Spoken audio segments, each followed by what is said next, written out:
Customer is the king. இது ஏன் நான் உங்களுக்கு சொல்றேன்னா, உங்க பிரைடு தான் அன்னைக்கு ராணி, நீங்க அன்னைக்கு சேவகர்கள். நீங்க போய் அங்க சர்வீஸ் பண்ண போறீங்க. நீங்க ராணியாவும் சொல்லிட்டு நீங்க தலையில ஒரு நீங்க வீட்டுல ராணியா இருக்கலாம், உங்க வீட்டுக்கு அவங்கவுங்க தான் ராணி, கரெக்டா? ஸோ உங்க க்ரௌனோட நீங்க போய் பிரைடல் பிளேஸ்ல ஒர்க் பண்ண முடியாது. உங்க க்ரௌனை கழட்டி கீழே வச்சுட்டு நீங்க அங்க என்னவா இருக்கணும்?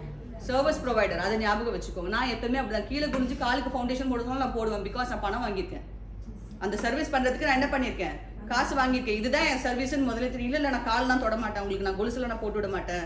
என் கால் ட்ரையா இருக்கு, மாய்ஸ்சரைசர் போட சொல்லுவாங்க பிரைடு, நம்ம போட்டு தான் ஆகணும்.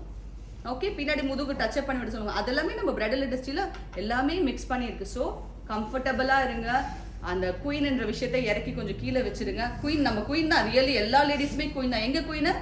அவங்கவுங்க வீட்டில் அவங்கவுங்க குயின். ஓகே, நம்ம வேலைன்னு வந்துட்டு போயிருக்கு. அந்த இடத்துல நம்ம சர்வீஸ் ப்ரொவைடராக மாறிடணும். உங்க கஸ்டமரை நீங்க குயினா ட்ரீட் பண்ணீங்கன்னா இண்டஸ்ட்ரியில நிறைய சம்பாதிக்கலாம், நல்ல பேர் வாங்கலாம். சரியா?